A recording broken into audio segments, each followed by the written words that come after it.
qui a envie de commencer sur le développement durable? Qu'est-ce qu'il y a de mal ou qu'est-ce qu'il y a de bien dans la... Allez, le bien commence. Moi, je pense que c'est bien le développement durable parce que ça permet de garder un équilibre dans la nature et de protéger la biodiversité. Et elle a été faite comme ça, elle est vachement bien faite et c'est intéressant de sauvegarder l'équilibre. Il suffit de regarder dehors, l'équilibre est plus sauvegardé là. Je dirais que justement l'équilibre est effectivement plus préservé, mais c'est pour limiter les dégâts, quoi. Essayer de... Parce que là on est dans une pente pas très bonne, quoi. Essayer d'aplanir un peu le terrain, quoi. Faire le maximum pour réussir à garder l'équilibre qui reste, et il en reste quand même pas mal. Même si l'homme il abat des forêts, il détruit des paysages, il urbanise des côtes, il y a toujours quand même quelque chose qui reste à protéger, quoi. Toujours au moins un représentant de chaque chose essentielle dans la nature, et ça c'est important. Bon, je veux pas faire l'avocat du diable là, mais d'un point de vue écologique, si on s'arrête pas aujourd'hui, je pense qu'on est bien parti pour tout foutre en l'air. Parce que suffit de regarder la forêt d'Amazonie ou ce genre de choses, c'est quand même bien fracassé, on va dire. Comment limiter les dégâts dans 10, 15, 20 ans? Sensibiliser, déjà, tu dis que les gens sont pas forcément... Presque personne. alors justement, sensibiliser. Voilà, oui. Et puis ensuite, je pense qu'il y a des forêts qui sont faites exprès pour quand on coupe du bois, on replante un arbre et ça crée un équilibre, quoi. Donc si on faisait ça partout, ça pourrait marcher. Ouais, mais justement, on n'en parle pas assez de tout ça. Au sein du lycée, il y a un manque d'informations.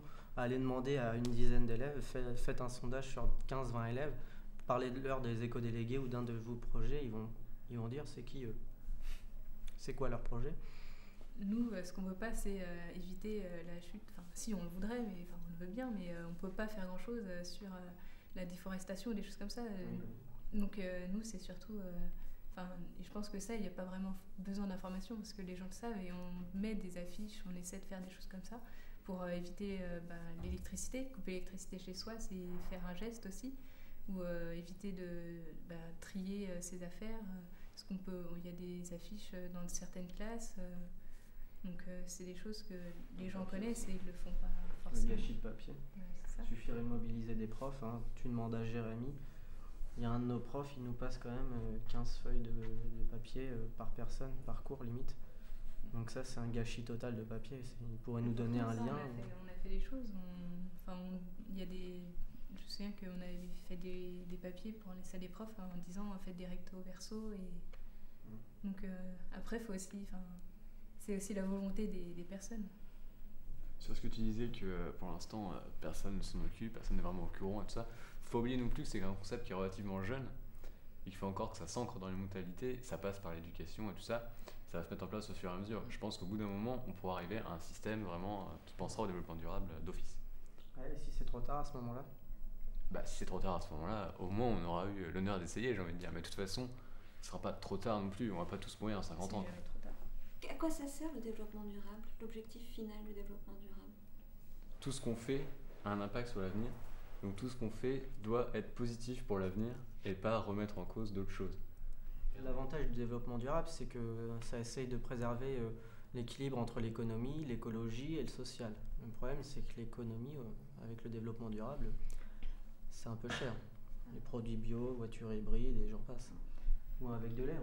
Oui, mais peut-être que ce sera plus rentable après. Donc si on met l'argent tout de suite pour avoir quelque chose qui à long terme nous reviendra moins cher que le pétrole ou des choses comme ça, ça peut être avantageux. Ce qu'on peut faire aussi dans les médias, c'est essayer de limiter le gâchis au maximum. C'est-à-dire que l'homme, pour préserver la nature, il faudrait qu'il prenne juste ce dont qu'il a besoin. Et ça, c'est encore quelque chose qui n'est pas du tout mis en place. C'est-à-dire, j'ai besoin de ça, par exemple pour s'alimenter, même des cahiers. J'ai juste besoin de ça, j'ai besoin de ça. Il faudrait que ce soit beaucoup plus... Il y a un dosage dans ce dont on a besoin pour permettre de limiter le gâchis au maximum. Est-ce qu'il n'y a que l'alimentation qui peut poser problème? L'eau, l'électricité. Les objets. Tout ce qui est consommé, de toute façon. Il faut être responsable, il faut qu'on fasse attention à ne pas la gaspiller, sachant qu'il y a des pays qui n'en ont pas, ou qui ne peuvent pas s'en servir comme nous, ils nous, on peut faire tout avec, quoi. Alors, Les voitures hybrides, il y en a de plus en plus. Il y a quand même des... Il y a quelques évolutions, oui, mais pour le moment, on voit pas de Le bio, de il y en grands a de plus paniers. en plus. Le bio, on en parle de plus en plus, mais Ouais, j'ai pas l'impression que ce soit de plus en plus utilisé. Pour l'instant, c'est. Il Faut pas- va bientôt y avoir un supermarché qui va ouvrir à côté, en gros, c'est ça. Ils ont des marques bio. Enfin, après, si c'est vraiment bio, ils en ont des marques. Ils font. Et puis, Comme c'est ça. même devenu un marché, le marché bio. Le Enfin, problème, c'est que le bio, aujourd'hui, c'est inaccessible pour beaucoup de gens. et si plus de personnes, c'est l'offre et la demande, si plus de personnes vont aller dedans, ils vont baisser les prix, donc il y aura plus, et là, ça sera accessible à tout le monde. Mais pour ça, il faut qu'il y en ait qui se disent, bah j'y vais, j'accepte de payer un peu plus pour après payer Et moins. puis la qualité aussi. Moi, je pense que pour que ça entre dans les mœurs, il faudrait qu'il y ait une véritable poussée politique, que les dirigeants ils envoient vraiment un signal en disant que ce soit quelque chose de multinational. Par exemple, au sein de l'Union européenne, par exemple, ils pourraient faire ça, donner une impulsion écologiste. Mais pour ça, il faudrait qu'on remette l'écologie et la valeur de l'humain au même palier que l'économie actuellement. Parce qu'actuellement, la puissance d'un pays, c'est combien il a d'argent. Voilà, c'est l'humain qui travaille à la chaîne pour produire plus. Il a des conditions de vie pas terribles au travail. Et redorer un peu cette image de l'humain, cette image du développement durable au profit de l'économie. Alors, c'est intéressant là sur l'économie. Alors, c'est bien joli d'avoir des concepts sur le développement durable et l'économie, mais on est dans une économie mondialisée aujourd'hui. Les gouvernements, ils ne peuvent pas faire grand-chose face à des énormes multinationales qui couvrent tous les pays du monde et qui, eux, à vrai dire, le développement durable, ils s'en fichent. Ce qui les intéresse, c'est surtout de gagner de l'argent pour leurs actionnaires. Enfin, si les pays là où sont hébergées les multinationales, si vraiment ils veulent que ça change, ils peuvent faire changer. Enfin, il y a des moyens pour faire changer les multinationales. Lesquels ? Je pense que peut-être pas plus de taxes parce ils vont toujours trouver un autre pays où il y aura moins de. Mais je sais pas moi.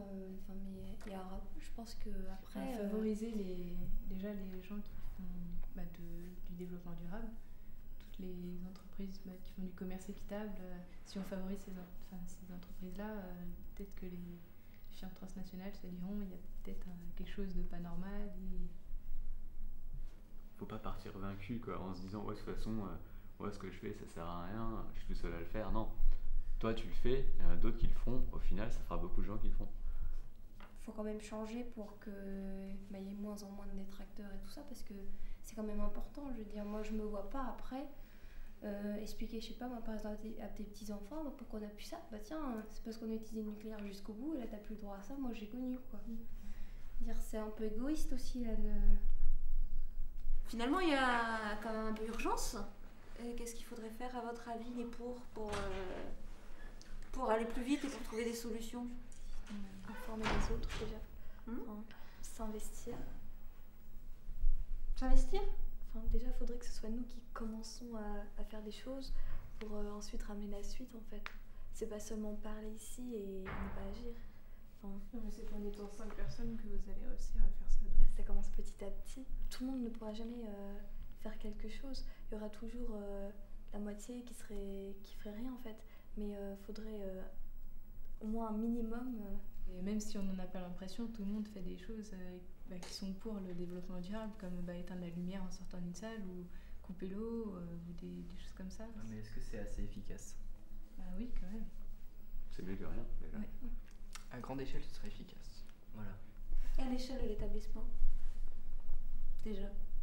On peut déjà demander ce qu'ils ont fait comme projet pour changer ce qu'il y a dans l'établissement À qui ? aux éco-délégués. Est-ce que ça doit toujours être les mêmes personnes qui sont en responsabilité ?